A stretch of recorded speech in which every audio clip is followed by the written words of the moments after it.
Welcome to our deep dive into a case that really shook a community for decades, the April Tinsley case. We're going to explore the twists and turns and the dead ends, and finally the breakthroughs that led to justice for April. It's really the way the killer, well, he inserted himself into the investigation. He made it a cat and mouse game that lasted for over 30 years. Yeah, it's like he wanted to be caught, but he was also smart enough to avoid being caught for so long. It's incredible. Uh, But let's start at the beginning. We're in 1988, Fort Wayne, Indiana. April Tinsley, just 8 years old, vanishes while walking home from a friend's house. Just an ordinary day that becomes a parent's worst nightmare. we have to remember the time DNA technology was just starting out. But the Fort Wayne police, they were ahead of their time. They'd gone to these workshops on DNA and understood its potential, even though it was far from what it is today. Right, it wasn't as advanced as it is now. Exactly. This foresight would be so important later on. So the investigation starts, and the whole community is in a frenzy. Everyone's searching, hoping for a miracle. But 3 days later, the unthinkable happens. April's body's found in a drainage ditch, miles from her home. The details are horrific. She was suffocated, strangled, and sexually assaulted. This was a massive blow to the community, and I showed how evil can hide in plain sight. It's just unimaginable the pain and fear that took over Fort Wayne. The police are trying their best, but they hit dead ends. They look into a suspect, Everett Shaw Jr., based on what witnesses said about a blue pickup truck. But early DNA testing clears him. This early use of DNA, even though it was basic compared to today's standards, shows how dedicated the investigators were. They wanted to use every single tool they had. Can you imagine trying to explain this new and mostly untested technology to the public back then? But they knew it held promise. They were so careful in collecting and preserving evidence, even though they couldn't have known how crucial it would become decades later. It's a testament to their dedication in the face of such a horrible crime. For 2 long years, the case goes cold. There's nothing. Then in 1990, something happens that terrifies the community and sets the stage for this twisted game between the killer and the police. A message shows up, written on the doors of a barn not far from where they found April's body. It says, "I kill April Marie Tinsley. I kill again. Ha ha. Ugh. Did you find the other shoe?" That ha-ha, it's as creepy as the confession itself. What does that tell us about what the killer was thinking? It shows a really disturbing detachment from what he did, maybe a sign of psychopathy. And the fact that he mentions the shoe, a detail only the investigators knew, proves this isn't some sick joke. This is the killer taunting them, enjoying their frustration. It's him trying to control things to make himself part of the story. And tragically, just weeks later, another young girl, Sarah Jean Bala, is abducted and murdered in Fort Wayne. The similarities to April's case aren't impossible to ignore. Of course, this makes everyone think there might be a serial killer in the area. The focus shifts to Ron Hensley, a man with a history of disturbing behavior who lived near the Tinsley family. He later confesses to Sarah's murder, but they never definitively connect him to April's case. So there's some relief that they found Sarah's killer, but April's unsolved murder still hangs over the community. And they would have to wait another 14 years for the next terrifying twist in this case. In 2004, the killer makes himself known again. Not with another abduction, but with these creepy letters aimed at young girls. One of these letters ends up in the bicycle basket of a 7-year-old Emily Higgs, along with a used condom. The letter threatens Emily, saying it's from the person who killed April Tinsley. It's like he's playing this awful game, choosing to scare rather than kidnap this time. But this terrifying act would lead to a major breakthrough in the case. So they test the DNA from that condom and others found in letters sent to other young girls, and it's a horrifying confirmation. It's a perfect match to the DNA from April Tinsley's case. Now, the investigators know for sure the author of these scary letters is April's killer. It must have been terrifying for those girls and their families knowing they were targeted by this killer. And for the investigators, I imagine it was a mix of horror and maybe some relief finally having proof that they were on the right track. Oh, definitely. And it shows just how much DNA technology had advanced. Remember back in '88, DNA analysis was brand new. Now in 2004, it's a powerful tool that can link crimes over decades and give undeniable evidence. But knowing who it is and actually catching them are two different things. What did investigators do to try and find this guy? They had a tough decision to make. Going public with the letters could bring in tips, but it also risked scaring the community even more and maybe even making the killer feel bolder. So they decided to wait, hoping for a break in the case some other way. Yeah. 2 years go by, and finally in 2006, they released parts of the letters and a picture of the killer's bedspread, hoping someone would recognize something. That must have been so stressful knowing they were in this mental game with a killer. Did this public appeal lead to anything? There were a couple of leads, but they all went nowhere. One involved a registered sex offender. His son called the police because he thought his dad might be involved. There were some similarities in how he wrote and acted, but DNA testing cleared him again.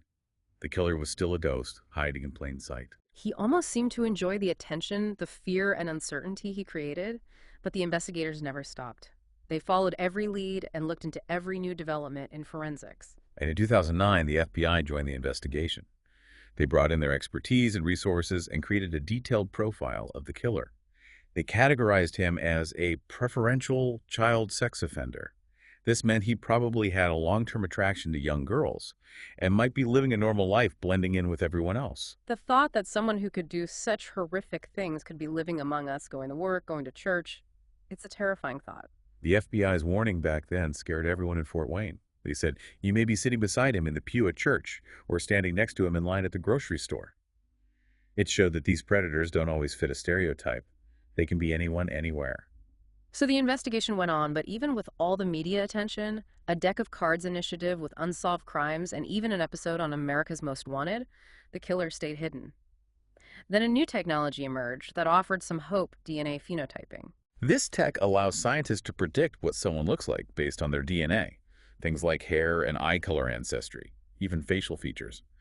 Parabon Nanolabs used this to make sketches of what the suspect might have looked like in 1988 and what he could look like today. So we're not relying on just descriptions or vague profiles anymore. We actually have a picture, a face to put to this monster. Was this enough to finally solve the case? It was a useful tool, but not a guaranteed solution. It helped narrow things down, but it didn't directly lead to the killer. Then, in 2018, a seemingly unrelated case changed everything. The Golden State Killer was caught. This case was everywhere in the news, not just because the crimes were so awful, but because of the new way they caught the guy. Exactly. They finally caught the Golden State Killer using genetic genealogy.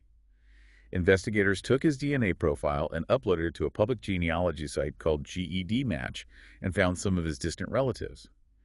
From there, they built these huge family trees going back generations until they found their suspect. It's mind-blowing that someone's family history, freely available online, could solve a decades-old cold case. Investigators saw the success with the Golden State Killer and decided to try the same thing with April Tinsley's case. 2 weeks after they arrested the Golden State Killer, they sent April's killer's DNA to Parabon Nanolabs to be put on GED Match. It was a race against time to see if this revolutionary technique could bring justice for April. So they upload the DNA to GED Match, and now they just have to wait. What happens next? It's not like magic. It takes a lot of work. C.C. Moore, the head of Parabon Nanolabs' genetic genealogy unit, led the effort. Imagine tracing family trees, looking through birth records, marriage licenses, obituaries, anything that could connect those distant DNA matches to a suspect. Wow, it sounds incredibly complex and time-consuming, like putting together a giant puzzle. Exactly. It takes expertise in both genealogy and DNA, plus a lot of patience. But just 8 hours after they uploaded the profile, they found potential relatives of the killer, mostly distant cousins. From there, Cece and her team worked nonstop narrowing down the possibilities until they had 2 brothers left. One of them was 59-year-old John Miller.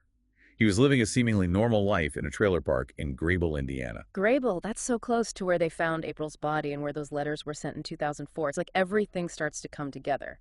But they still needed proof to connect Miller directly to the crimes. Right. DNA from a relative isn't enough to arrest someone. They needed Miller's DNA. So investigators started watching him, hoping to get a sample without him knowing. And then Miller took out his trash and threw away a used condom. Talk about a lucky break. It's almost like fate was making sure justice would be served. It was a huge moment. Huh. The DNA from that condom was a perfect match to the killer's profile. After 30 years of searching, they finally found him. What was it like when they finally confronted John Miller? Did he confess right away, or did he deny everything? What was his reaction? It's almost unbelievable how calmly he was arrested. 2 detectives went up to Miller's trailer on a Sunday afternoon. He agreed to go to the station for questioning, and during the car ride, he was totally relaxed. He even talked about crossword puzzles and his favorite TV show, Live PD.